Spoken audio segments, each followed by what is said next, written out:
बिस्मिल्लाहिर्रहमानिर्रहीम, अस्सलामुअलैकुम। Good morning Lahore. मरीहाल मास आपके साथ है। अपने मॉर्निंग शो का आगाज़ हमेशा की तरह आज के पैगाम से करेंगे। तो पैगाम हमारे नाज़रीन के लिए ये है कि आज बाकायदा तौर पर सोमवार का दिन है। अपने हफ्ते का आगाज़ हम करने जा रहे हैं जी इंतहाई पॉजिटिविटी के साथ। हमने अपने इस वीक का आगाज़ करना है और दूसरों के लिए हमने आसानियाँ पैदा करनी है। और आपको पता है हर नई सुबह जो है वो अल्लाह पाक की तरफ से एक नया मौका हमें फ्राहम करती है। हमें अपने मकसद पर यकीन रखना है, मेहनत को अपना साथी बनाना है, दूसरों के लिए आसानियाँ पैदा करनी है, किसी ज़रूरतमंद की किसी न किसी तरह से मदद करनी है, किसी उदास चेहरे पर मुस्कुराहट और किसी परेशान शख्स के लिए तसल्ली के चंद अल्फाज बहुत बड़ी नेकी होते हैं। तो कोशिश किया कीजिए किसी न किसी तरह से दूसरों की दुआएं लिया कीजिए, दुआएं समेटा कीजिए। दुआ है कि अल्लाह ताला इस नए हफ्ते को आप सबके लिए सेहत, सुकून, रिस्क में बरकत, बेशुमार कामयाबियों से आपको हमकिनार करे, भर दे आपके इस हफ्ते को। आपके हर जायज़ मकसद में अल्लाह करीम आपको कामयाबी अता करे। तो बढ़ते हैं जी पहले इस सेगमेंट की तरफ। तो सेगमेंट में आज के दौर पे खूबसूरती का जो एक क्राइटेरिया है, पैरामीटर्स हैं, उसमें हम बात करेंगे एस्थेटिक प्रोसीजर्स के बारे में, जो कि बहुत तेज़ी के साथ मकबूल हुए हैं और आजकल तो बड़ा ही आम है। इसमें जो है ये क्या हर तरह का जो एस्थेटिक प्रोसीजर है वो हर स्किन के लिए यकसा तौर पर मुफीद होता है। क्योंकि हम सुनते हैं किसी ने बुटॉक्स करवानी है तो हम लोग कहते हैं कि हमने भी बुटॉक्स करवाने हैं। क्या वो हर किसी को सूट करते हैं? हर स्किन के अकॉर्डिंग, हर पर्सनैलिटी के अकॉर्डिंग क्या हर प्रोसीजर अलग से होता है? इसके रिजल्ट्स भी डिफरेंट होते हैं, ये हम जानेंगे। इसमें फेशियल, लेज़र आ जाता है, बुटॉक्स आ जाते हैं, फिलर्स आ जाते हैं, कॉस्मेटिक्स प्रोसीजर्स, ये सब कितना मुफीद है और इनके वाकई कितने अच्छे रिजल्ट्स हैं? क्या इनके कुछ साइड इफ़ेक्ट्स भी हुआ करते हैं? और फिर अगर हम ये सारे एस्थेटिक प्रोसीजर्स करवाते हैं तो कितने अरसे बाद हमें दोबारा से ये सब ट्रीटमेंट्स करवाना पड़ सकते हैं? इसके लिए आज हमने अपने मॉर्निंग शो में ख़ास तौर पे इनवाइट किया जी एस्थेटिक फिजिशियन है डॉक्टर तबस्सुम। वेलकम करते हैं आपको तबस्सुम। कैसी हैं आप? अल्हम्दुलिल्लाह, आप कैसे हैं? अल्हम्दुलिल्लाह। अच्छा जी, आज एस्थेटिक प्रोसीजर के बारे में बात करेंगे। पहले तो हमें तबस्सुम ये बताइएगा, क्या हर प्रोसीजर जो है हर तरह की स्किन टाइप के लिए उसके रिजल्ट सेम होते हैं या डिफरेंट? क्या इसका वो क्राइटेरिया? नहीं, जैसे कि हमारी सबकी स्किन सेम नहीं होती, वैसे ही सब प्रोसीजर सब स्किन के लिए नहीं होते। हर स्किन का एक डिफरेंट क्राइटेरिया होता है और हर प्रोसीजर का भी डिफरेंट क्राइटेरिया होता है। तो इट डिपेंड्स कि आपकी स्किन को किस चीज़ की ज़रूरत है, तो उसके अकॉर्डिंग ही हम प्रोसीजर चूज़ करते हैं। अच्छा, और फिर बुटॉक्स हैं, फिलर्स हैं, इन दोनों में क्या बुनियादी फ़र्क क्या है? दोनों डिफरेंट चीज़ें हैं। ऐसी है कि हम अगर बात कर रहे हो फेस वॉश के बारे में या फिर हम टूथब्रश के बारे में बात करें तो ये ऐसे दोनों डिफरेंट चीज़ें हैं। डिफरेंट है जी, डिफरेंट चीज़ें हैं। तो इसमें हम पहले अगर बोटॉक्स के बारे में बात करते हैं तो बोटॉक्स हमारे पास हम यूज़ कर रहे होते हैं कि अगर हमारे में रिंकल्स आ गए, फाइन लाइंस आ गई, झुर्रियाँ पड़ गई, कहते हैं कि झुर्रियाँ आ जाना फेस पे, एजिंग के साइन मेनली झुर्रियों से ही आते हैं ना, तो उसके लिए हम बोटॉक्स यूज़ करते हैं। बोटॉक्स एक बोटुलिनम टॉक्सिन ड्रग होती है जिससे हम मसल्स को टेम्परेरीली पैरालाइज कर देते हैं, जिसकी वजह से फिर हमारे फेशियल एक्सप्रेशंस प्रोमिनेंट नहीं होते हैं। और सेकेंड हमारे पास आ जाता है फिलर्स, और फिलर्स में हम कर रहे होते हैं कि शेप देने के लिए, फेस को लिफ्टिंग के लिए, जहाँ से हमारी स्किन की इलास्टिसिटी लूज़ हो जाती है वहाँ पे हम उसको वॉल्यूम देने के लिए यूज़ करते हैं। लिप्स में यूज़ होता है, ये ज़्यादातर पाकिस्तान में ये फिलर्स जो हैं ये कहाँ कहाँ करवाए जाते हैं? ज़्यादातर पाकिस्तान में ये करवाए जाते हैं, चीक्स के भी फिलर्स भी होते हैं, लिप्स के भी, लेकिन मेनली आजकल ट्रेंड बन गया है पाउटी लिप्स का, तो उनको इन्हांसमेंट के लिए बेसिकली इसका मकसद ये है कि हम एक प्रॉपर शेप देना। ठीक है, अगर इनकी नेचुरल आपके थिन है, चीक्स थिन है या लिप्स थिन है, हमारी ब्यूटी को इन्हांस करना, फीचर्स को एक स्ट्रक्चर देना। लेकिन इसका जो मिस यूज़ हो रहा है वो ये है कि मोर प्रोडक्ट यूज़ करके फिर वो अरेंजमेंट हो जाती है फेस की, डिफरेंट फेस डिस्ट्रक्चर हो जाता है, तो एक फेक लगने लगता है, तो उसके साइड इफ़ेक्ट्स भी बहुत ज़्यादा है। अगर फिलर्स माइग्रेट कर जाएं तो फेस का पूरा हुलिया ही बिगड़ जाता है। अच्छा, वैसे इंडियन सेलिब्रिटी है, मुझे बड़ी पसंद थी ऐश्वर्या राय, कितनी खूबसूरत थी। हाँ, बहुत, इतनी हसीन वो खातून, वो औरत अल्लाह ने बनाई थी, नेचुरल ब्यूटी थी। यस, अब क्या वो सब कहते हैं कि नहीं वो कॉस्मेटिक सर्जरीज या ये एस्थेटिक प्रोसीजर कोई उनका ख़राब हो गया, ये फिलर्स का ही है कोई प्रॉब्लम? वो इसमें ये है कि हमें ना क्या वाकई ऐसा है या फिर वो इंसान की नेचर ऐसी है ना कि इंसान को मोर अल्लाह ताला भी जितनी नेमतों से नवाजता जाए ना, हमें और चाहिए इंसान की ना, जो लालच है ना वो बढ़ता जाता है एक चीज़ को लेके, वो ब्यूटी है, वो लाइफ में कोई चीज़ है, पैसा है, कुछ भी है, फेम है, फेम है तो हमें और चाहिए, और हम इंसान कहीं रुकता नहीं एशियंस है, का तो ये प्रॉब्लम है ना, ऐसे ही है, तो हमें और चाहिए। इसी तरह ये एक ब्यूटी मस्ट प्रोवाइड करते हैं, ये भी एस्थेटिक का मतलब ही आपको हुस्न को मज़ीद निखारना है। अच्छा। लेकिन जब उसका ओवर यूज़ करते हैं ना हम, मिस यूज़ हो जाता है फिर वो, उसमें हम अपनी शक्लें मज़ीद बेहतर बनाने के और बेहतर, हमें और बेहतर चाहिए, तो वो हम इसमें बिगाड़ लेते हैं अपनी खराब कर शक्ल। लेते जब हम प्रोडक्ट को ज़्यादा यूज़ करते हैं और प्रिसाइजली यूज़ नहीं होती, तो फिर हम वो ऑपोजिट उसके नज़र शुरू हो जाते हैं, रिजल्ट, शक्ल बिगड़ जाती है। हम्म, तो एस्थेटिक में का एक गोल्डन रूल है, लेस प्रोडक्ट मोर प्रिसीजन। तो अच्छा। इसमें लेस ही मोर होता है एस्थेटिक में। लेकिन ये जो कुछ डॉक्टर्स भी कह सकते हैं या फिर कुछ पेशेंट की तरफ से भी होता है कि वो कहते हैं और चाहिए और चाहिए और, तो ये जो और का कंसेप्ट है ना, ये मज़ीद आपको अच्छे रिजल्ट्स नहीं देगा, मज़ीद आपकी शक्ल को बिगाड़ देगा। अच्छा, तो फिर ऐसे पेशेंट्स को किस तरह से, ऐसी खवातीन को कैसे टैकल करते हैं आप लोग, क्या उनको सजेस्ट करते हैं? मैं तो ऐसे ही टैकल करूँगी कि मेरे पास अगर इस तरह का कोई अनरियलिस्टिक जो एक्सपेक्टेशन लेके पेशेंट आएगा ना, तो मैं तो उसकी फ़र्स्ट ऑफ ऑल तो वो मैं उसको सुनूंगी कि क्या वो चाह क्या रहा है, देन मैं उसको रिकमेंड करूँगी कि आपको ये चीज़ चाहिए, ये इसकी ज़रूरत नहीं है इसकी, गाइड करूँगी। लेकिन जहाँ मुझे लगेगा कि उसकी ये वाली जो ओवर प्रोडक्ट यूज़ करने से उसकी मज़ीद फ़ीचर्स ख़राब हो सकते हैं, आई वुड से नो, मैं वो प्रोसीजर नहीं करूँगी, चाहे वो उसके लिए मुझे कितना भी पे कर रहा हो। अच्छा, साइड इफ़ेक्ट्स की आपने बात की है, और इसके अलावा क्या क्या साइड इफ़ेक्ट्स हो सकते हैं, कुछ बताएं हमें। बोटॉक्स और फिलर दोनों के? दोनों में ये है कि जो बोटॉक्स है यो इसका ओवर यूज़ हो जाए तो ये भी, इसमें एक तो होता है चेहरा हम मज़ीद यंग कर होने के बजाय ना, हमें मज़ीद बूढ़ा लगने लगता है, फेस और ख़राब हो जाता है, ठीक है। उसमें ये है कि एक थोड़ी सी तो नेचुरल एक्सप्रेशन आने चाहिए, एक्सप्रेशन लेस फेस भी तो अच्छा नहीं लगता। के साथ ग्रेस होती है, हाँ, है ना, एक ग्रेस बाकी रखनी चाहिए आपकी। तो वही ना, एज करें लेकिन ग्रेसफुली एज करें, लेकिन बिल्कुल ही वो जवान लगने के चक्कर में ना वो इंसान बिल्कुल एक्सप्रेशनलेस फेस हो जाता है, तो वो ऐसे लगता है कि जैसे अनरियलिस्टिक फेस है, आर्टिफिशियल फेक लगने लगता है, आर्टिफिशियल फेक लगने लगता है। अच्छा, हमारे अब तो सेलिब्रिटीज़ को एक साइड पे रखते हैं, उन बेचारों का तो ये ज़ाहिर है उनकी कैमरे की रिक्वायरमेंट है, नीड है उनकी, लेकिन हमारे तो पॉलिटिशियंस भी किसी से कम नहीं है, ऐसे ही है, ठीक है ना। अब हम नाम तो ज़ाहिर है नहीं ले सकते तो, लेकिन आपने देखा है वो कैसे जानी मानी शख्सियत है, सबके माइंड में आ गया होगा एकदम, इतना बड़ा चेंज आया, और यू नो इतना, मतलब वाकई ऐसा होता है कि आप एकदम से इतना चेंज हो जाते हैं? होता है, हाँ। उसके लिए क्या सर्जरी?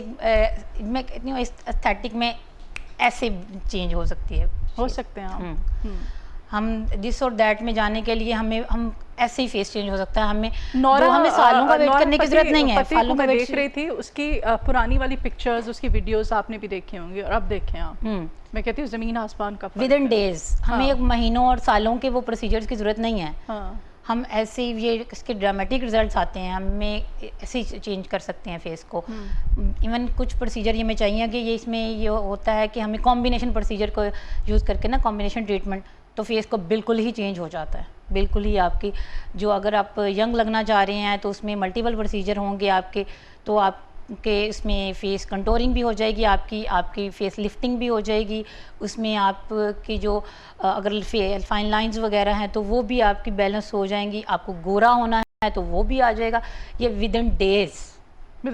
यस। अच्छा, अब हम सालों वेट करने की जरूरत नहीं है हमें इस चीज़ के लिए, कुछ ही दिनों में हम बिल्कुल चेहरा कहाँ से कहाँ चला जाता है। अच्छा, वाइटनिंग का ना हमारे यहाँ एक अलमिया है कि ज़ाहिर है गोरा रंग जो है ना, वो कहते हैं कि खूबसूरती की अलामत है, ऐसे ही है, ठीक है, पाकिस्तान में खास तौर पे ब्यूटी स्टैंडर्ड है, यस, ब्यूटी का एक मतलब मेंटेन करने का क्राइटेरिया रखा, तो उसके लिए क्या सजेस्ट करती हैं, बेस्ट क्या है तरीका? बेस्ट तरीका ये है कि फर्स्ट ऑफ ऑल तो ये मैटर करता है कि हमारा लाइफस्टाइल कैसा है, ठीक है। हम बेसिकली हमारी डाइट, लाइफस्टाइल, उसके अलावा हमारी स्किन केयर, देन हम ट्रीटमेंट्स की तरफ मूव करें। उसमें अगर वाइटनिंग की तरफ हमने जाना है तो हमारे पास वाइटनिंग ड्रिप्स हैं। वाइटनिंग ड्रिप्स ना सिर्फ हमें रंग गोरा करने में हेल्प करती हैं, इसमें हमारी इम्यूनिटी को बूस्ट कर रही होती हैं। होता क्या है ड्रिप्स में? उसमें मेनली ग्लूटाथायोन और विटामिन सी का कॉम्बिनेशन होता है। वो हमारी बॉडी में एक मेलानिन होता है, पिगमेंट नेचुरली, जो हमारे दूसरा रंग को काला करता है, और जो ग्लूटाथायोन होता है वो गोरा करता है। हाँ। तो ये हमारी जैसे ब्लड स्ट्रीम में जाता है तो उसको स्प्रेस कर देता है, और ग्लूटाथायोन को इन्हेंस कर देता है, तो उसकी वजह से फिर हम कलर फेयर होना शुरू हो जाता है, गोरे लगने लगते हैं। बेशक जितना मर्जी टैन बंदा हो, सांवला रंग हो आपका, उसमें डोज डिफरेंट होगी लेकिन हो सके। तो उसके कोई साइड इफेक्ट नहीं होते हैं? साइड इफ़ेक्ट्स होते हैं इसके, इसमें हम तो क्योंकि इसने हमारी ब्लड स्ट्रीम में जाना है, तो हमारी किडनी और लीवर के थ्रू इसने एक्सक्रीट आउट तो होना है बॉडी के किसी पार्ट हाँ, से। हाँ। तो किडनी और लीवर्स आपके मस्ट उसके जो टेस्ट हैं हमारे एक्टिव होने चाहिए, डिरेंज नहीं होने चाहिए। उसके साथ हमें कोई स्किन एक्टिव एलर्जी नहीं होनी चाहिए, उसके अलावा एस्थमा या कोई इस तरह की वायरल डिजीज़ नहीं होनी चाहिए, देन वी आर सेफ़। अच्छा, कोई प्रॉब्लम नहीं है, मतलब इतना रिस्की नहीं है? रिस्की नहीं है उतना। ठीक है, क्योंकि अक्सर मैंने देखा है वो सिंगर्स को, एक्ट्रेसेस को वो ड्रिप्स लगवा रही होती हाँ, हैं तो और ये लगा के बैठी होती हैं। बूस्ट भी तो करते हैं ना हमें, थोड़े डिप्रेस एंजाइटी में चल रहे हैं, थकावट है, हमारे कितनी जो ग्लोइंग है स्किन हो जाती है उनकी, वैसे भी ऐसे एक्टिव हो जाते लाइटें हैं। मारी होती है, शाइन कर ऐसे रही ही। होती है उनकी और वो skin। सिर्फ वाइटनिंग ड्रिप्स नहीं होती, उसमें मल्टीपल प्रोसीजर्स और भी होती है, लेकिन वाइटनिंग ड्रिप्स का अपना एक बहुत बड़ा रोल है इसमें। अच्छा, आप चूंकि ये आपका डिपार्टमेंट है, डोंट यू थिंक कि हम जब नेचर के एंटी जाते हैं तो जाहिर है उसके साइड इफेक्ट्स तो आते हैं। हाँ। अगर कोई आपको कहे कि 100% कोई प्रोसीजर साइड इफ़ेक्ट्स नहीं है इसके, 100% सेफ है, तो ऐसा नहीं होता। कहीं ना कहीं कुछ ना कुछ उसके साइड इफ़ेक्ट्स होते क्या हैं। बाद में जाके भी कोई कॉम्प्लिकेशंस हो सकती हैं, कोई 10 साल बाद, 5 साल बाद, कोई इस तरह से? डिपेंड्स कि कौन सा प्रोसीजर है और किस तरह से किया जा रहा है, और उसको बाद में उसकी आफ्टर केयर हम कर रहे हैं या नहीं कर रहे, उस पर आफ्टर केयर भी करनी पड़ती है? आफ्टर केयर होती है, सब प्रोसीजर की होती है। उसके बगैर नहीं आप? नहीं, उसके बगैर खाने की बगैर दवाई नहीं। देते हैं, लगाने की देते हैं, क्या होता है? उसमें साथ में हम बेसिक स्किन केयर बताते हैं उनको, जिसमें प्रॉपर फेस की क्लेंजिंग, मॉइस्चराइज करना और सन ब्लॉक मस्ट होता है। ये 3 बेसिक स्किन केयर है जो हर किसी को वैसे भी नॉर्मल लाइफ में भी करना करनी चाहिए, रूटीन में भी। उसके अलावा हम थोड़ी प्रिकॉशंस बतानी होती हैं कि प्रोसीजर के बाद में कुछ दिन के लिए मेकअप यूज़ नहीं करना होता, आपने जिम नहीं जाना, आपने कोई धूप से ज़्यादा इंटरेक्शन आपका नहीं हो, या एक्टिविटी इस तरह की, और इस तरह डिफरेंट जो प्रोसीजर होगा उसके डिफरेंट इस तरह प्रिकॉशंस होंगी। तो अगर आप उनको मेंटेन रखेंगे, साथ में लेके चलेंगे, तो उसके रिजल्ट्स और अच्छे आते हैं। अच्छा, मैं अभी मैंने विज़िट किया, एक आउट ऑफ कंट्री गई थी मैं किसी कंट्री में।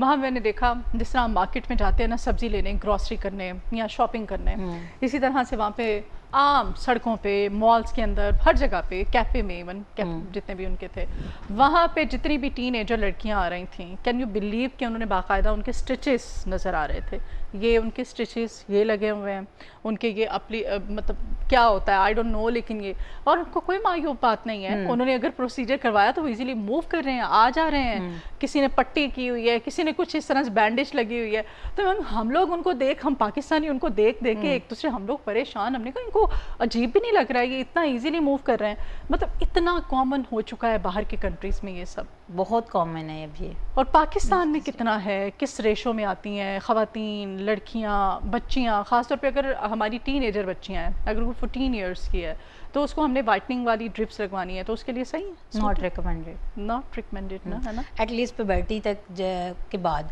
बिकॉज उसमें हमारे हार्मोन्स चेंज हो रहे होते हैं, तो उसका बड़ा रोल होता है इसमें। हाँ, मेल है, फीमेल है, उसको बेसिकली इस तरह के जो प्रोसीजर हैं प्यूबर्टी से पहले तो रिकमेंडेड नहीं होते, नहीं करने चाहिए। हाँ, बच्चियाँ अगर हैं उनके हेयर आना शुरू हो गए हैं, तो उसके लिए हेयर रिमूवल लेज़र की तरफ जाना चाहें तो उसकी तरफ जा सकते हैं, उसका कोई साइड इफेक्ट? उसके साइड इफेक्ट्स नहीं होते। और हेयर मूवल लेज़र जो है वो भी तरह तरह के होते हैं, यू नो, उसमें एक तो वो रेज़र के साथ पहले रिमूव करते हैं आपको सारे बाल, एंड देन वो लेज़र करते हैं, वो इफ़ेक्टिव है या डायरेक्ट वाला इफ़ेक्टिव है?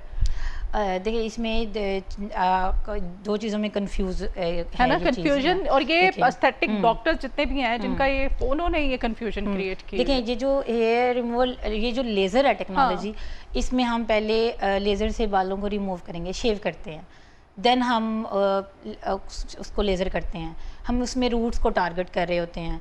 इस परमानेंट इसमें शेडिंग जो फेस, हम उसको ना डिले कर रहे होते हैं उनकी ग्रोथ को, ठीक है।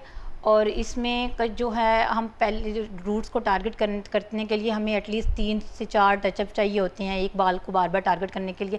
फर्स्टली हम एक दफ़ा एक सेशन लेंगे, उस बाल कुछ दिन डिले होगा, कुछ दिन नहीं आएगा, लेकिन लेटर एक दफ़ा वो निकलेगा बाल उस रूट से, तो हमें इसलिए 5 to 7 सेशंस चाहिए होते हैं। देन फर्दर और रिजल्ट्स के लिए, ठीक है। उसके अलावा ये परमानेंट रिडक्शन ज़रूर है, लेकिन परमानेंट इसको ख़त्म नहीं कर रहे हम इसमें। और इसके बाद है जो हम आप बात कर रही हैं कि डायरेक्ट जो है वो इलेक्ट्रोलाइसिस है। इलेक्ट्रोलाइसिस में हम सिंगल हेयर को टारगेट कर रहे होते हैं। अच्छा, सिंगल हेयर के रूट्स को टारगेट कर रहे होते हैं। और जो लेज़र हेयर रिमूवल है वो सिर्फ मोस्टली ज़्यादा जो थिक बाल पे काम करता है और ब्लैक बाल पे। और ये जो इलेक्ट्रोलाइसिस है ये जो है लाइट बाल कलर्ड बाल पे भी काम करता है, वाइट हेयर्स पे भी काम करता है, और सिंगल हेयर की रूट से उसको बर्न कर देता है, परमानेंट खत्म हो जाता है, परमानेंट बाल खत्म हो जाते हाँ हैं लेजर से। ये से इलेक्ट्रोलाइसिस, ये लेज़र टेक्नोलॉजी नहीं, समथिंग डिफरेंट। ओके, उसमें शेव करते हैं पहले? इसमें शेव नहीं करते, लेज़र में हम शेव करते हैं। अच्छा, और ये इलेक्ट्रोलाइसिस में सिंगल बार की जस्ट रूट को टारगेट करते हैं और बाल को निकाल लेते हैं। सिंगल रूट को टारगेट करेंगे और बाल को निकाल लेंगे, बाल निकलता जाएगा, एक एक बाल निकलता जाएगा उसमें से। तो वो उसके लिए परमानेंट खत्म हो जाता है। परमानेंट खत्म। और वो कहाँ कौन से एरियाज में करते हैं आप? फेस पे और मतलब बॉडी के एरियाज में, बॉडी मोस्टली बॉडी के सारी फुल बॉडी करवा सकते हैं अगर आप तो करवाएं आप, ठीक है। अच्छा जी, आ जाते हैं लिप फिलर्स की तरफ। लिप फिलर्स में मतलब मैंने देखा है लड़कियां वो सिर्फ मतलब वो टेढ़े मेढ़े से होंठ आजकल ट्रेंड है, जितने टेढ़े मेढ़े होंठ होंगे उतना ही वो ब्यूटी की उसको एक साइन समझा है ना। तो और स्पेशली ऊपर वाला होंठ वो तो सूजा हुआ होना चाहिए। तो इस बारे में क्या रिकमेंड करती हैं आप? देखिए, खूबसूरती वही है जो देखने में अच्छी लगे। वही है ना कि अल्लाह ताला ने नहीं, हमारी लिप लाइन कहेंगे ना इसको, ये प्रोमिनेंट हो रही है ना, पता चल रहा है लिप की क्या शेप। उनकी तो ये लिप लाइन भी प्रोमिनेंट। मैं वही कहना चाह रही हूँ कि खूबसूरती उसी में है कि हमें वो चीज़ एटलीस्ट देखने में नेचुरल लगे, अच्छी लगे। लेकिन अगर सिर्फ हम ट्रेंड्स को फॉलो करने के लिए भागदौड़ में फ़लाँ के ऐसे हैं तो हम भी ऐसे करा लें, सिर्फ भागदौड़ में सेलिब्रिटीज़ को कॉपी करने के लिए, या सिर्फ हम अपने कॉम्प्लेक्सेस को ख़त्म करने के लिए, या हम दूसरे उस स्टैंडर्ड पे पहुंचने के लिए जो स्टैंडर्ड हमारे लिए हैं भी नहीं, पता नहीं किसने सेट कर दिए हुए हैं, तो अपनी सिर्फ शक्ल को बिल्कुल चेंज करना चाह रहे हैं, तो ये तो खूबसूरती नहीं है, कहीं भी नहीं है, ये तो ब्यूटी नहीं है। ये तो बस यही है कि हम बस एक भागदौड़ में आगे जाने के लिए कि बस फिट बैठना है, कि जहाँ पे माशरे ने एक वो भी स्टैंडर्ड सेट कर दिए हैं, तो ये इसमें कहीं भी खूबसूरती नहीं है, मैं तो कभी भी रिकमेंड नहीं करूँगी इसको। अच्छा, और फिलर्स आपको कितने अरसे बाद करवाने पड़ते हैं दोबारा? ये minimum 6 month to 1 year depend करता है। वो डिफरेंट ब्रांड्स होते हैं, डिफरेंट डोजेज होते हैं, ये स्टे करते हैं 6 पैसों पे डिपेंड करता है कि आपने कितना महंगा वाला ट्रीटमेंट करवाया। सीधी बात है, सीधी बात है, पैसा ठीक है। और ये चिन अगर किसी ने करवानी हो तो इसको क्या कहेंगे? इसमें चिन जो कंटोरिंग भी होती है, फेस कंटोरिंग भी, और चिन रिडक्शन भी होती है। इसके लिए डिफरेंट प्रोसीजर्स होते हैं। चिन का जो फैट है उसका रिमूवल के लिए हम इंजेक्शंस भी यूज़ करते हैं, लाइपोलैब के नेम से इंजेक्शंस आते हैं। वो एरिया टू एरिया हम सेक्शंस बनाते हैं, उसमें इंजेक्ट करते जाते हैं जितनी डोजेज की ज़रूरत होती है। मिनिमम 1 mm के डोजेज होती है उसकी। और उसके अलावा साथ साथ हम जो फेस की कंटोरिंग होती है, इसमें हाइफो भी आ जाता है, वो प्रॉपर चिन की कंटोरिंग हो रही होती है। उसमें एक सर्जरी, ये नॉन सर्जिकल ट्रीटमेंट उसमें हो जाता है कवर। हाँ, और वो जो थ्रेड डाल के इसको अपलिफ्ट किया जाता है। हाँ, जो थ्रेड में डाल के उसमें हम थ्रेड्स यूज़ करते हैं। फेस की जो सैगी फेस हो जाता है ना, सैगी हो जाती है स्किन लटकी हुई, उसको प्रॉपर लिफ्ट कर देता है। और उसके लिए चिन के वेक्टर्स भी होते हैं, चिन को उससे भी लिफ्ट कर सकते हैं। उसके ये नॉन सर्जिकल है? सर्जिकल? ये भी नॉन सर्जिकल है। पेनफुल है? पेनफुल है ये?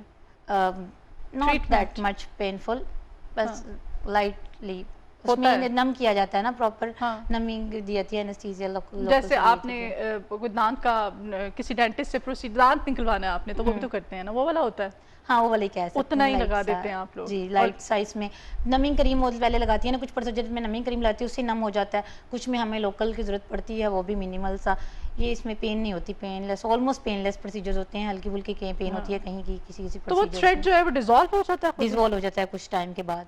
उसका भी एक टाइम पीरियड होता है। जैसे ये लिप्स, ये फिलर्स का होता है, बोटॉक्स का होता है, ये डिसॉल्व हो जाते हैं ना, सेम थ्रेड्स के साथ होता है। वो कुछ टाइम बाद डिसॉल्व हो जाते हैं, आपकी स्किन वापस अपनी जगह पे आ जाती है और आपको दोबारा उसका सेशन लेना पड़ता है। माय गॉड, तो इससे बेहतर नहीं है कि कोई एक्सरसाइज आप बताएं, कोई ऐसा वो कोई... हम वो फिर आपको पहले टाइम से ये चीज़ें मैनेज करनी पड़ती हैं। आपके टीन एज में जब आप होते हैं ना, हाँ। लाइक अपने 20s में जब होते मैंने हैं, देखे इतने तब आपको एक अच्छे- प्रॉपर इतने- स्किन केयर लेके चलना पड़ता है। फिर हाँ। आपको डॉक्टर की रिकमेंडेशन के डिफरेंट फेस योगाज होते हैं, इतने मजे मजे के फेस योगाज होती हैं, आपकी स्किन केयर होती है, इसके पीछे आपकी डाइट होती है, आपकी प्रॉपर लाइफस्टाइल होता है, एक्सरसाइजेज, जिम, ये सारा कुछ रिकमेंड किया जाता है।